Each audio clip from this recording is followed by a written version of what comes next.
My name's Leah Osborne, and I'm the director of an organization called the Worldwide Instructional Design System, or WIDS. And our organization focuses on curriculum development and instructional design. And I was involved over the last couple of years with the development of the land access training curriculum with American Farmland Trust, as well as doing different types of training sessions with land access trainers. So performance-based learning. Performance-based learning is the philosophy that we used when we developed the curriculum. And it's designed to create effective courses, training sessions, and other kinds of learning experiences. And we'll get more into the details of that.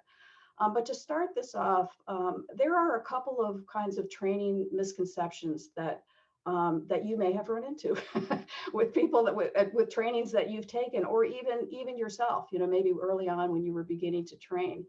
And one of those misconceptions is that effective training involves covering as much information as you possibly can in the time allowed.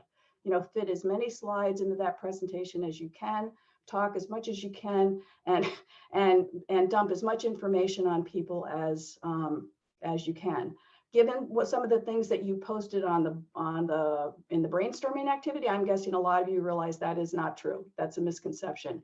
People can only absorb so much information. So at some point, if you're cramming too much at them, they're not going to be able to absorb it. So that is one of the misconceptions. Another misconception is that if people read or hear something once, they'll remember it. All right. I've been in courses where a teacher will have one line in one slide.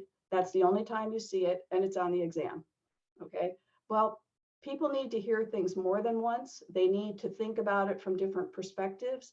They need to engage with it to actually remember it and to learn it. So that's another misconception that we want to be aware of. Another one is that it's more important to cover a lot of material than to address less material in more depth. And from a learning perspective, that's another misconception. If you with these training materials, one of the things that you're going to have to deal with, and it'll be part of that planning that we talk about at the end, the training materials are designed to be fairly robust. You may not have that much time. So how do you scale back and still make sure that you're focusing on material at a level of depth that really enhances learning? So that's one of the challenges, is to juggle those things. So what all of these misconceptions have in common is that there's more to learning than absorbing information. And what we've learned through many kinds of research over the years is that people basically learn best by doing. If they do something with the information, then they're more likely to learn it and remember it. So performance-based learning, in contrast to knowledge-based learning, and again, you may have had some experiences like this, a knowledge-based approach focuses on disseminating information. There's been a lot of training online lately with so many colleges and people moving to virtual learning because they can't be in place. And so often I'll see training programs advertised that are basically videos of somebody talking, and that's it. That's a knowledge-based approach to learning design and not particularly effective. Whereas a performance-based approach focuses on what people need to do with the information that you're giving them. And so you'll see how that played into the development of the curriculum. There are 4 key features of performance-based learning. The first is that the competencies are identified, verified, and made public in advance, and that all content decisions are based on the competencies. Now, competency is the term that we use, that different places use different terms, but the competency is the main learning outcome for each lesson. So you may remember in my little introductory slides, I talked about the competency for this training session. Well, as you get into the materials for the land access training, every session, every lesson has a competency. And that's what drove the design of the whole session. There was a lot of work put into defining those competencies to be specifically what we felt was needed for those training sessions. Another feature is that performance is the primary evidence that the learner has mastered the outcome. Again, that learn by doing, and performance-based, performing to show that you can actually do what it is you need to do. Learners are assessed against preset standards, not against others. This isn't really probably a graded program or anything like that.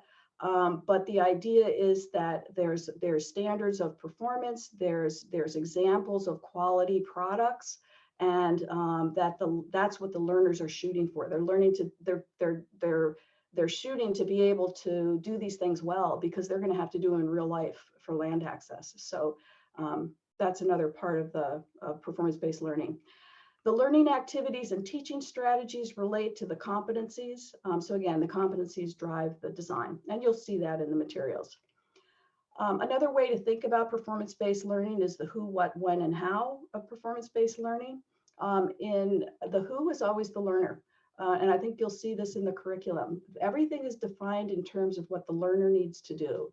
The competencies define learner performance. The learning activities are written for the students. Learning plans are there for the students or the learners.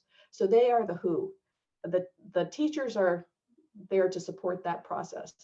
The what are the competencies and learning objectives. You'll see that in the materials. The when is the assessment. In our materials, we call them the application activities, the things that they do at the end of a session to actually pull everything together. So you'll see how that looks. And then the how is the learning activities. What do you do with them to get them to the point that they can actually perform that competency?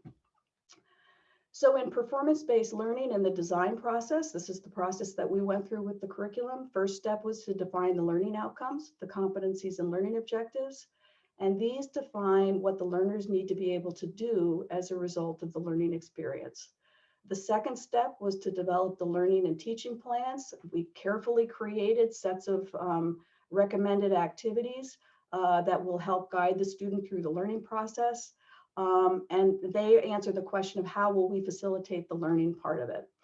And then finally, the last part was to develop learning materials and resources that support learning and help the students perform in real life. You know, when they leave your training session, if they need to go do a land assessment for a parcel of land, can we give them a tool to help them do that? Yes, that's what we'll do.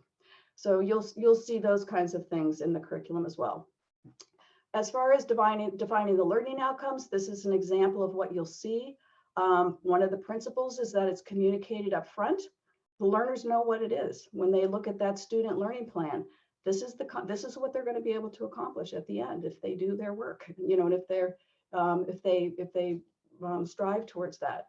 The learning objectives are the supporting knowledge and skills that the learner needs in order to be able to perform that competency. So these learning objectives are what drive those activities, the content, what's in the slide presentations, et cetera, because these are the concepts and the supporting skills that they will need. The next step was to design the learning plans and teaching plans. I'm sure this is way too small for you to see it, but we'll be looking at examples a little bit later. There's the student learning plan for the beginning farmers and ranchers, for the learners. And then there's the teaching plan, which is for you. That's the document that has all the notes and information about how you can facilitate that learning and point you in the direction of the resources that are available to you.